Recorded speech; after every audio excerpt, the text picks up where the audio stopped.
Overall കഴിഞ്ഞ ഒരു 5 വർഷത്തെ ഗ്രോത്ത് എടുത്താൽ ഒരു CAGR 35% നമ്മൾ ഗ്രോ ചെയ്തിട്ടുണ്ട്. ഈ ചെറുകിട വായ്പ എടുത്തിട്ട് ഓരോ പ്രാവശ്യം ബാങ്കിൽ കൊണ്ടുവന്ന് അവർ അത്ര ഡിജിറ്റലി അത്രയും അങ്ങോട്ട് ഇതായിട്ടില്ല, ആയി വരുന്നതേ ഉള്ളൂ. എല്ലാ മാസവും കൊണ്ടുവന്ന് ബാങ്കിൽ കൊണ്ടുവന്ന് അടയ്ക്കാന്ന് പറയുമ്പോൾ അവരുടെ കട അടച്ചിട്ടൊക്കെ വരേണ്ടി വരും. അതുകൊണ്ടാണ് ഞങ്ങൾ തുടക്കം മുതൽ നമ്മുടെ രീതി എന്ന് പറഞ്ഞിട്ടുണ്ടെങ്കിൽ ഞങ്ങൾ അവിടെ ചെന്ന് ഡോർ സ്റ്റെപ്പ് ബാങ്കിങ് ആണ്. അതായത് ഈ റേറ്റ്സ് പറയുന്ന സമയത്ത് ഏറ്റവും താഴെക്കടിയിലുള്ളതായിട്ടുള്ള ആളുകൾക്ക് 21% വരെയും നിങ്ങളുടെ ലോണിൻ്റെ റേറ്റ് വരുന്നത് അതൊരു അൺഎത്തിക്കലായിട്ടൊരു എലമെൻ്റ് ആണോ അതിൽ? ഇപ്പോൾ ചാവക്കാട് കടപ്പുറത്ത് പോയാലും മീൻ വാങ്ങാൻ അവിടെ നിന്ന് നമുക്ക് കിട്ടുന്ന 10 രൂപയ്ക്ക് കിട്ടുന്ന മീൻ ഞാൻ അത് മണ്ണൂത്തിയിൽ എത്തുന്നതായുള്ള സമയത്ത് അതിന് 70 രൂപയോ 80 രൂപയാകും. അതിനൊരു കോസ്റ്റ് ഉണ്ട്. ഈ സെക്ടറിൽ ഇപ്പം ഈടില്ലാതെ കൊടുക്കുന്ന വായ്പകൾക്ക് അതിനൊരു ക്രെഡിറ്റ് റിസ്ക് ഒരു എലമെൻ്റ് ഉണ്ട്. അപ്പോൾ അതുകൊണ്ട് അവരെ സംബന്ധിച്ചിടത്തോളം നിങ്ങളിതിൻ്റെ വായ്പ വാങ്ങുന്ന ആളുകളോട് ചോദിച്ചു കഴിഞ്ഞിട്ടുണ്ടെങ്കിൽ അത് വലിയ കൂടുതലാണ്. അവരുടെ കൺവീനിയൻസ് ആണ് ഏറ്റവും പ്രധാനമായിട്ടുള്ളത്.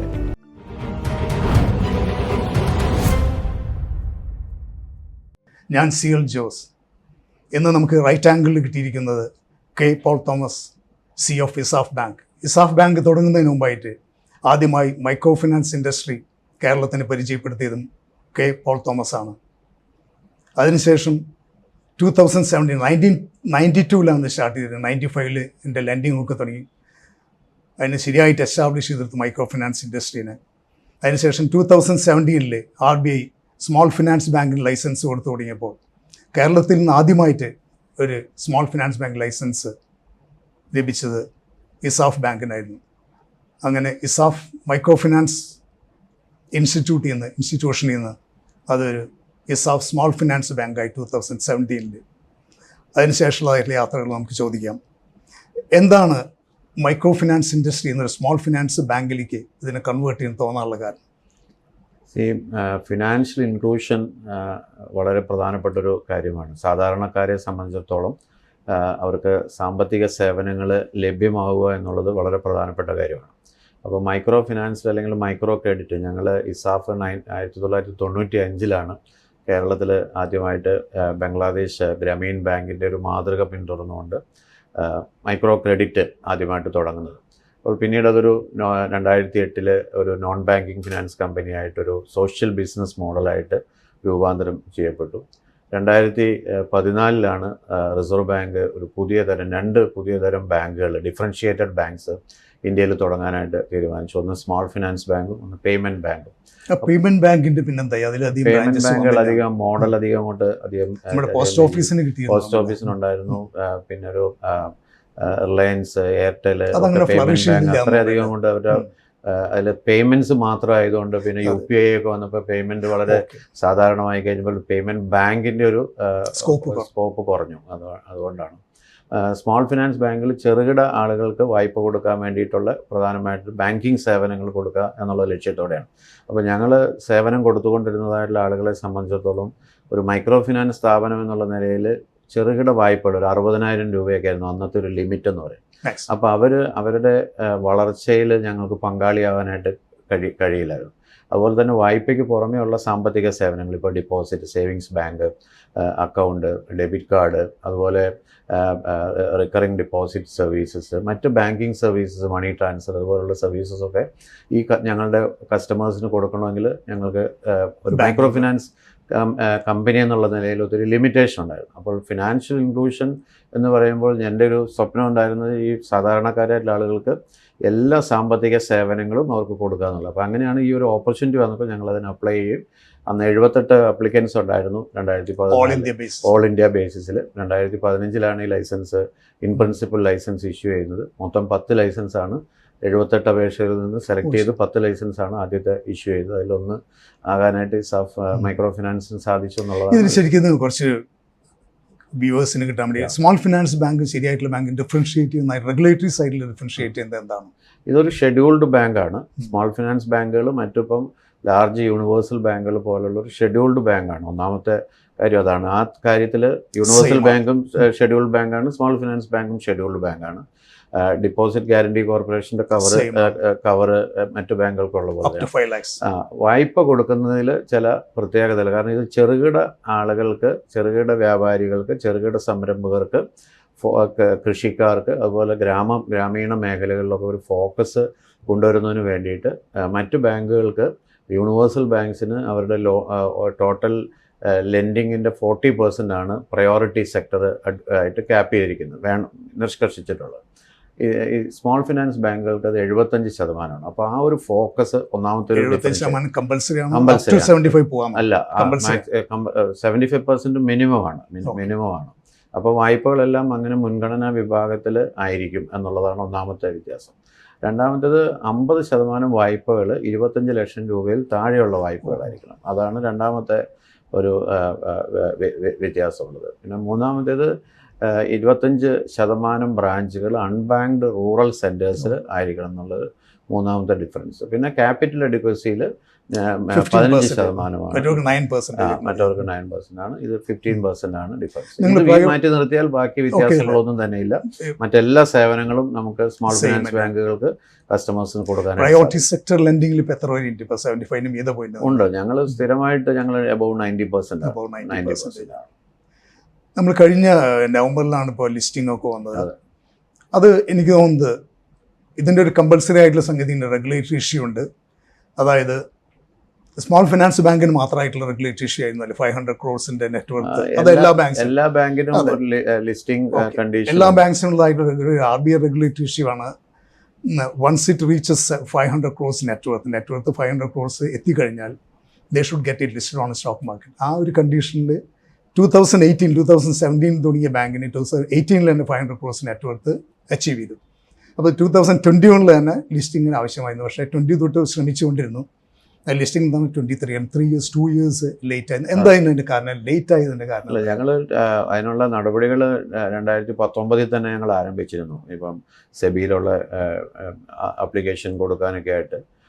പക്ഷേ 2020 മാർച്ച് 20 ഞങ്ങൾക്ക് സെബിയുടെ ആദ്യത്തെ അപ്രൂവൽ കിട്ടി. 24 മുതൽ ലോക്ക്ഡൗൺ തുടങ്ങി. അപ്പോൾ ഒരു അനിശ്ചിതത്വം നിൽക്കുന്നു. പിന്നെ ഞങ്ങൾ മൈക്രോ ഫിനാൻസ്, ഞങ്ങളുടെ ഏറ്റവും ലോ സെഗ്മെൻറ്റിലുള്ളതാണ് മെജോറിറ്റി കസ്റ്റമേഴ്സ്. അപ്പോൾ അവരുടെ ഒരു റീപേയ്മെൻറ്റ്സിലുള്ള ഇഷ്യൂ ഉണ്ട്. അപ്പോൾ ഞങ്ങൾ ലോൺസ് റീഷെഡ്യൂൾ ചെയ്യുകയും ഒക്കെ ചെയ്യേണ്ടതായിട്ട് വന്നിരുന്നു. അപ്പോൾ മാർക്കറ്റ് ആ സമയത്ത് വളരെ ഇത്തരം ബാങ്ക്സിനോടൊക്കെ ഉള്ള സ്റ്റോക്സിനോടൊരു അത്ര താല്പര്യം ഉണ്ടായിരുന്നില്ല. അപ്പോൾ ഞങ്ങൾ 2 പ്രാവശ്യം അത് ശ്രമിച്ചു. 2020 22 പിന്നീട് ആണ് മൂന്നാമത്തെ അറ്റംപ്റ്റിലാണ് 2023 നന്നായിട്ട് പോവുകയും ചെയ്തു. വളരെ നന്നായിരുന്നു. 77 times ഓവർ സബ്സ്ക്രിപ്ഷൻ വന്നു. വളരെ നല്ല റെസ്പോൺസ് ആയിരുന്നു ഉണ്ടായിരുന്നത്. പക്ഷെ അത് എനിക്ക് ചോദിക്കാൻ പാടില്ലാത്ത ബാങ്കിനോട്. പക്ഷെ ആഫ്റ്റർവേർഡ്സ് അതിൽ മാർക്കറ്റിൽ അത് റിഫ്ലക്ട് ചെയ്യുന്നില്ല. 77 times ഓവർ സബ്സ്ക്രിപ്ഷൻ അത് നിങ്ങൾ പറയുന്ന ആൻസർ അല്ല. ലിസ്റ്റിംഗ് ഡേയിൽ 20% ഉണ്ടായിരുന്നു. പിന്നെ മാർക്കറ്റ് കുറച്ചുകൂടെ അത് എനിക്കൊന്ന് കണ്ടമാനം IPOs ഒത്തിരി വന്നു. തീർച്ചയായിട്ടും അതൊരു മാർക്കറ്റിന്റെ മാർക്കറ്റിൻ്റെതായുള്ള കാര്യം. അത് നമുക്കൊന്നും ഉത്തരം പറയേണ്ട കാര്യമില്ല. 77 times ഓവർ സബ്സ്ക്രൈബ് എന്ന് പറയുന്ന വലിയ കാര്യമാണ്. ഇതിനുശേഷം 2 years ഡിലേ വന്നു എന്ന് പറഞ്ഞു. നമുക്ക് അതിൻ്റെ ക്ലാരിറ്റിക്ക് വേണ്ടിയിട്ട് RBI വല്ല പെനൽ ആക്ഷൻസ് അവർ പറഞ്ഞിരുന്നു, പലപ്പോഴും പെനൽ ആക്ഷൻസ് എടുക്കുന്നു. പക്ഷെ എടുക്കേണ്ടായില്ല ഒന്നും, എടുക്കണമെന്നില്ല. അങ്ങനെ പെനൽ ആക്ഷൻസ് ഒന്നും എടുക്കേണ്ടായില്ല. ചാൻസ് ഇല്ല. ഞങ്ങൾ എഴുതിയൊന്നും എടുക്കാൻ ചാൻസ് ഇല്ല. റിക്വസ്റ്റ് ചെയ്തിരുന്നു. ഞങ്ങൾക്ക് ഈ സാഹചര്യങ്ങളോടാണ്. പക്ഷെ ഞങ്ങൾ ശ്രമിച്ചിരുന്നു എന്നുള്ളത് RBIക്കും അറിയാം. അപ്പോൾ ഈ IPOയിൽ 2 പോർഷൻ ഉണ്ടായിരുന്നു. ഒന്ന് ഫ്രഷ് ഇഷ്യൂവിൻ്റെ പോർഷൻ ഉണ്ടായിരുന്നു. around 303 crores or 300 something 70 crores offer for sale ആയിരുന്നു. ഓഫർ ഫോർ സെയിൽ എന്ന് ഉള്ളതായിട്ടുള്ള പ്രൊമോട്ടേഴ്സ് വിട്ടുപോകണം, ഷെയർസ് വിറ്റുകൊണ്ട് ത്രൂ IPOൻ്റെ കൂട്ടത്തിൽ അവരുടെ ഷെയർസ്. അത് ആരൊക്കെയാണ് ഡൈല്യൂട്ട് ചെയ്തത്? അതിൽ ഒന്ന് ഞങ്ങൾ ഇസാഫ് ഫിനാൻഷ്യൽ ഹോൾഡിങ്സ് എന്ന് പറഞ്ഞിട്ടുള്ള ഞങ്ങളുടെ ഹോൾഡിംഗ് കമ്പനിയാണ്. Largest share holder. അതെ, ഹോൾഡിംഗ് കമ്പനി 49 crores വിറ്റിരുന്നു. പിന്നീട് 2 ഇൻഷുറൻസ് കമ്പനികൾ 2018 വന്നിരുന്ന PNB, MetLife, പിന്നെ ബജാജ് അലയൻസ്. ഇത്രയും പേരാണ്. അവർക്ക് എത്രയിൽ അത് എക്വയർ ചെയ്തിട്ടില്ല? അവർ ലാഭം ഉണ്ടാക്കിയിട്ടുണ്ട്. അവര് ഉണ്ടാക്കിയിട്ടുണ്ടാവില്ലല്ലോ. അവർക്ക് 10 രൂപയ്ക്കൊക്കെ വാങ്ങിച്ചത് തന്നെയായിരുന്നു. അല്ല, ഇൻഷുറൻസ് കമ്പനികളൊക്കെ 40 rupees വന്നതാണ്. ഓക്കെ, അപ്പോൾ അധികം ലാഭം ഉണ്ടാക്കിയിട്ടില്ല. എന്നാലും ലാഭം ഉണ്ടാക്കിയവർ അല്ലേ. ഇപ്പോൾ ഇതിൻ്റെ കൂട്ടത്തിൽ അപ്പോൾ 303 crores ആണെന്നുകൊണ്ട് ഫ്രഷ് ഇഷ്യൂ വന്നു. അതിൻ്റെതായിട്ടുള്ള ക്യാപിറ്റൽ 393 crores അഡീഷണൽ ആയിട്ട് വന്നു. 1945 ആണെന്നുണ്ട് നെറ്റ്വർക്ക് ഉണ്ടായിരുന്നത് ഇതിന് മുമ്പ്. അപ്പോൾ ഇങ്ങനെ വരുമ്പോൾ എനിക്ക് തോന്നുന്നത് ക്യാപിറ്റൽ അഡിക്വസി റേഷ്യോയും പോയിട്ട് 24%ലേക്ക് എത്തുന്നുണ്ട്. സെപ്റ്റംബറിൽ 20%, നവംബറിലെ ക്യാപിറ്റലോട് വരുമ്പോൾ 3.5%. അപ്പോൾ even otherwise also over capitalised ആണ് കമ്പനി. അതെ, റിട്ടേൺ ഓൺ ഇക്വിറ്റിക്ക് അതിനെ ബാധിക്കും. അപ്പോൾ ഇങ്ങനെ വരുമ്പോൾ ഇനിയും ക്യാപിറ്റൽ കൂടി ഇനി കൂടുതൽ ലോൺ കൊടുത്തേ പറ്റും. അതായത് ഐഡിയലാക്കി വെക്കാൻ പറ്റില്ല, ലെവറേജ് ചെയ്തേ പറ്റും. അതിനുള്ള സ്കോപ്പ് ഉണ്ട് ഇനി. തീർച്ചയായിട്ടും ഉണ്ട്. കാരണം ഞങ്ങളുടെ ഒരു സെഗ്മെൻ്റ് എന്ന് പറയുന്നത് ലോവർ ആൻഡ് മിഡിൽ ഇൻകം സെഗ്മെൻറ്റിലാണ് പ്രധാനമായിട്ടും ഞങ്ങളുടെ ലോൺ ഞങ്ങൾ കൊടുക്കുന്ന സെഗ്മെൻറ്റ്. ചെറിയ മൈക്രോ സംരംഭകർ, കൃഷിക്കാർ, അതുപോലുള്ള വിഭാഗങ്ങളാണ്. അതുപോലെ ഹൗസിങ്ങിലാണെങ്കിലും മോർഗേജിലാണെങ്കിലും ഞങ്ങൾ അഫോർഡബിൾ ഹൗസിങ്ങിലാണ് കൂടുതൽ നമ്മൾ ഫോക്കസ് ചെയ്യുന്ന സെഗ്മെൻറ്റ്. അപ്പോൾ അതിൽ പിന്നെ ഗോൾഡ് ലോൺ, അപ്പോൾ ഈ എല്ലാ സെഗ്മെൻറ്റ്സിലും വളരെയധികം ഓപ്പർച്യൂണിറ്റീസ് ഉണ്ട്. ഇപ്പോൾ ഇന്ത്യയിലുള്ള ഒരു മൊത്തത്തിലുള്ള സാമ്പത്തിക വളർച്ചയുടെ ഭാഗമായിട്ട് തന്നെ ഈ ഓരോ സെഗ്മെൻറ്റിലും അവരുടെ സാമ്പത്തിക വളർച്ചയ്ക്ക് ഉതകുന്നതായിട്ടുള്ള വായ്പാ സപ്പോർട്ട് വളരെയധികം ആവശ്യമുണ്ട്. അപ്പോൾ നമുക്കൊരു 70 ലക്ഷം കസ്റ്റമേഴ്സ് നമുക്ക് ഉണ്ട്. അതിൽ ആക്റ്റീവ് ബോറോവേഴ്സ് 40 ലക്ഷമാണ്. പിന്നെ ഇപ്പോൾ ഞങ്ങൾ പുതിയ വെർട്ടിക്കൽസ് നമ്മൾ ഈ കഴിഞ്ഞ 4 വർഷത്തിനുള്ളിൽ തുടങ്ങിയതാണ്. ഇപ്പം agri vertical, agriculture loans, mortgage, മൊബിലിറ്റിക്ക് വേണ്ടിയിട്ടുള്ളത്, പിന്നെ MSME, പിന്നെ ചെറുകിട വ്യാപാരികൾക്ക് വേണ്ടിയിട്ട് വ്യാപാര വികാസ് യോജന എന്ന് പറഞ്ഞിട്ടൊരു പ്രോഡക്റ്റ്, അത് QR കോഡുമായിട്ട് ലിങ്ക് ചെയ്ത് അവരുടെ ഡിജിറ്റൽ പേയ്മെൻറ്റുമായിട്ട് ലിങ്ക് ചെയ്തിട്ടാണ് അത് കൊടുക്കുന്നത്. അപ്പോൾ അങ്ങനെയുള്ള വിവിധ പ്രോഡക്റ്റുകൾ നമുക്ക് ഡെവലപ്പ് ചെയ്ത് ഈ റൂറൽ ആൻഡ് സെമി അർബൻ ഏരിയാസിലാണ് 70% ബ്രാഞ്ചുകളും ഉള്ളത്. അതുകൊണ്ട് തീർച്ചയായിട്ടും അതിനുള്ളൊരു ഗ്രോത്ത് പൊട്ടൻഷ്യലുണ്ട്. ലോണുകൾ ഇങ്ങനെ ഗ്രോ ചെയ്യുന്ന സമയത്ത് ഇപ്പോൾ ലാസ്റ്റ് 1 ഇയർ ബാക്ക് എനിക്കൊന്ന് ഹൈ NPA പോയി, അറൗണ്ട് 8% NPA വന്നിരുന്നു. അത് ജൂണിലേക്ക് തിരിച്ചു കൊണ്ടുവന്ന് 293 ക്രോസിലേക്ക് എത്തിച്ചു. പക്ഷേ ജൂൺ ആൻഡ് സെപ്റ്റംബറിൽ വീണ്ടും അത് ഹൈക്ക് ചെയ്തു. ലോൺസ് അഡ്വാൻസസ് അറൗണ്ട് 5% ഗ്രോ ചെയ്തപ്പോൾ ഇത് ഞാൻ കാൽക്കുലേറ്റ് 67% ഗ്രോ ചെയ്ത് NPAs അല്ലേ. അതെന്തായിരിക്കും അതിന് അഡ്രസ് ചെയ്യാനുള്ളത്? ഷോർട്ട് ടേം ഇതെല്ലാം. കാരണം ഈ മൈക്രോ ഫിനാൻസ് ഒത്തിരി ഈവൻറ്റ് ബേസ്ഡ് ആയിട്ടുള്ള ചില ഇത് എല്ലാ വർഷവും അതിങ്ങനെ ഉണ്ടാവാറുണ്ട്. ഇപ്പോൾ ഈ ജൂൺ കഴിയുമ്പോൾ ഇപ്പോൾ ഞങ്ങൾക്ക് തീരദേശ മേഖലയിൽ ഫിഷർമെൻ സെക്ടറിൽ നല്ലൊരു പ്രസൻസ് നമ്മുടെ മൈക്രോ കസ്റ്റമേഴ്സ് ഉണ്ട്. ഇപ്പോൾ കാസർഗോഡ് മുതൽ നോക്കിക്കഴിഞ്ഞാൽ കന്യാകുമാരി വരെയുള്ള വെസ്റ്റ് കോസ്റ്റിൽ നല്ല തുടക്കം മുതൽ നമുക്ക് ഉള്ളതായിട്ടുള്ളൊരു മേഖലയാണ്. അപ്പോൾ അവിടെ ഈ ട്രോളിങ് ഇതുപോലുള്ള ഫിഷിംഗ് ബാൻ വരുന്നതായിട്ടുള്ള സമയത്ത് ഒക്കെ ഒരു പേയ്മെൻറ്റിൽ ആ ഒരു ഡിപ്പ് സാധാരണ ഇതിൽ വരാറുണ്ട്. അത് അടുത്ത മാർച്ചൊക്കെ ആകുമ്പോഴേക്കും അത് മേക്കപ്പ് ചെയ്ത് പോകുന്നതാണ് ഞങ്ങളുടെ പാസ്റ്റിലുള്ള എക്സ്പീരിയൻസ്. 73% ഇപ്പം നമ്മളുടെ അൺസെക്യൂർഡ് ലോണാണ്. തുടങ്ങിയ സമയത്ത് ബാങ്ക് തുടങ്ങിയപ്പോൾ ഓൾമോസ്റ്റ് 100% അൺസെക്യൂർഡ് ആയിരുന്നു. 2017 നമ്മൾ ബാങ്ക് തുടങ്ങുമ്പോൾ അത് ഗ്രാജുവലായിട്ട് നമ്മൾ മറ്റ് ലോൺസ് വർദ്ധിപ്പിച്ചുകൊണ്ട് നമുക്ക് ഈ പെർസെൻറ്റേജ് കുറഞ്ഞു വരിക. ഞാൻ കോളേജ് ഞാൻ റെക്കോർഡ് ചെയ്ത് കേട്ടിരുന്നപ്പോൾ 60% കൊണ്ടുവരുന്നത്. അതെ, അതാണ് നമ്മുടെ ഒരു ലക്ഷ്യം. Phased manner. അപ്പോൾ ബാക്കി ഇത് കുറച്ചിട്ടില്ല. മൈക്രോ ഫിനാൻസിൽ ഞങ്ങൾ കുറവ് വരുത്തുന്നില്ല. പക്ഷേ മറ്റ് സെക്യൂർഡ് പ്രോഡക്ട്സ് ഗ്രോ ചെയ്യുമ്പോൾ മൈക്രോ ഫിനാൻസിന്റെ പെർസെൻറ്റേജ് കുറയുന്നുള്ളൂ. ഓവറോൾ പെർസെൻറ്റേജ് അങ്ങനെ കുറച്ച് കൊണ്ടാകുന്നത്. ഒരു 2 years ഗ്രോത്ത് എത്ര നമ്മൾ കാണുന്നത് ക്യാപിറ്റലിനെ ജസ്റ്റിഫൈ ആണല്ലോ. നമ്മളിപ്പോൾ ഒരു ഓവറോൾ കഴിഞ്ഞ ഒരു 5 വർഷത്തെ ഗ്രോത്ത് എടുത്താൽ ഒരു CAGR 35% നമ്മൾ ഗ്രോ ചെയ്തിട്ടുണ്ട്.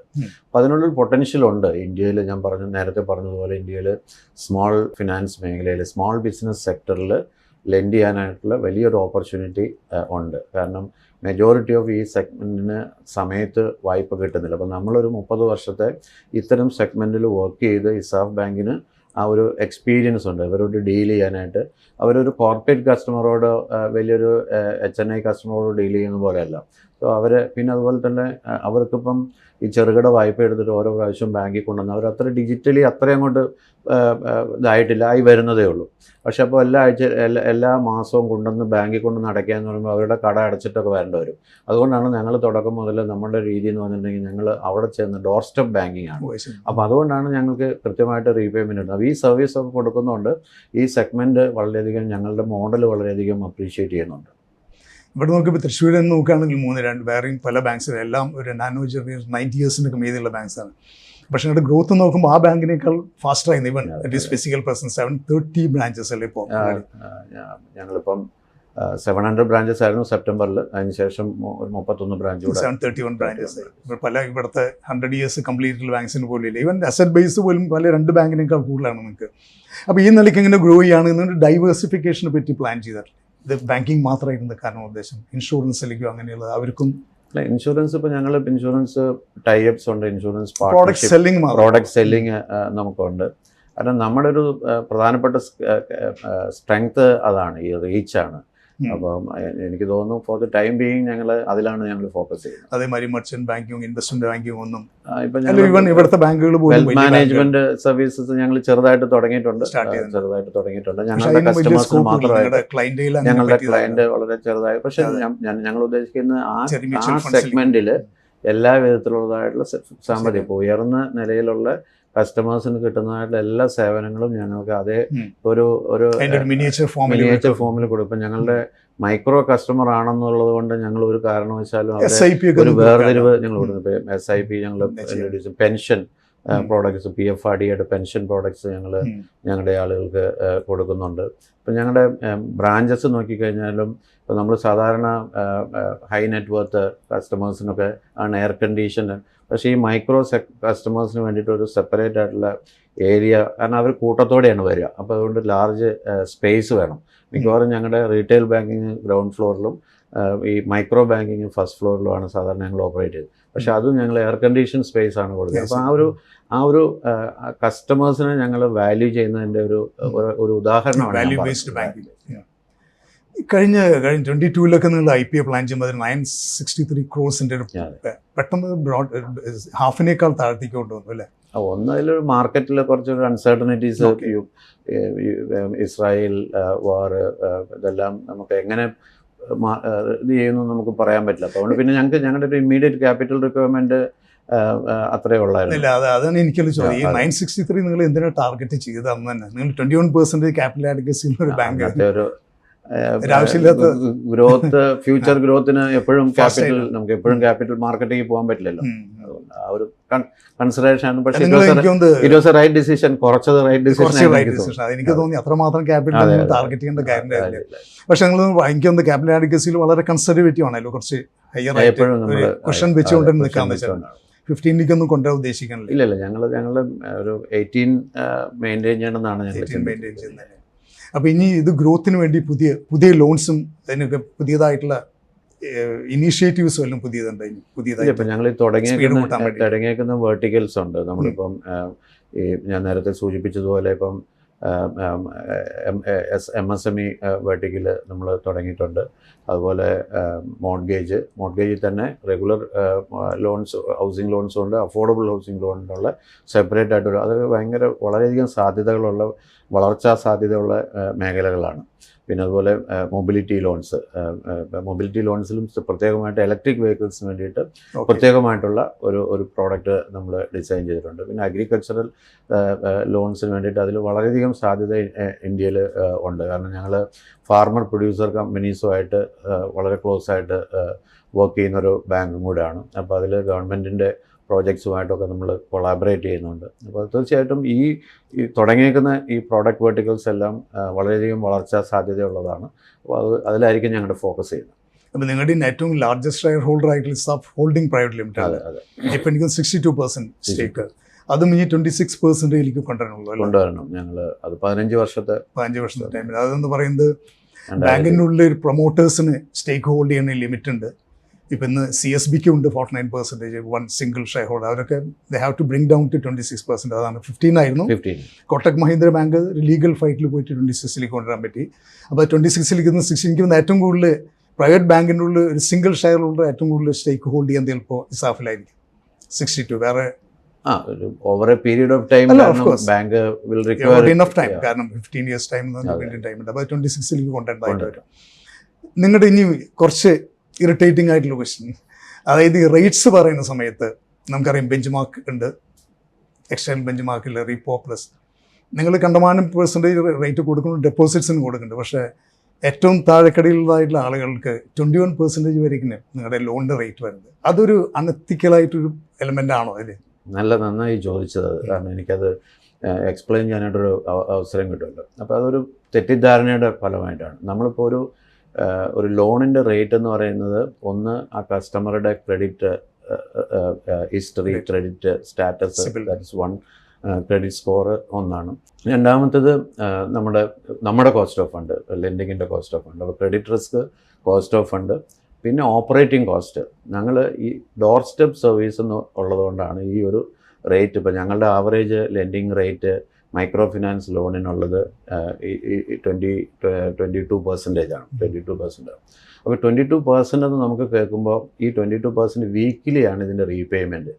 അപ്പോൾ ഒരു 1 year ടെന്യൂറുള്ളൊരു ലോൺ കൊടുത്താൽ 50 ആഴ്ച അവരുടെ അടുത്ത് ചെന്ന് ഇത് കളക്ട് ചെയ്യുകയാണ്. So there is A cost for it. അപ്പോൾ ഞാൻ എപ്പോഴും പറയാറുണ്ട്, നമ്മൾ ഇപ്പോൾ ചാവക്കാട് കടപ്പുറത്ത് പോയാൽ മീൻ അവിടെ നിന്ന് നമുക്ക് കിട്ടുന്ന 10 രൂപയ്ക്ക് കിട്ടുന്ന മീൻ, ഞാൻ അത് മണ്ണൂത്തിയിൽ എത്തുന്നതായുള്ള സമയത്ത് അതിന് 70 രൂപയോ 80 രൂപയാവും. അതിനൊരു കോസ്റ്റ് ഉണ്ട്. ആ കോസ്റ്റ് കൊണ്ടാണ് അതാണ് ഇതിൻ്റെ ഒരു പ്രധാനപ്പെട്ടതായിട്ടുള്ള എഫക്റ്റ്.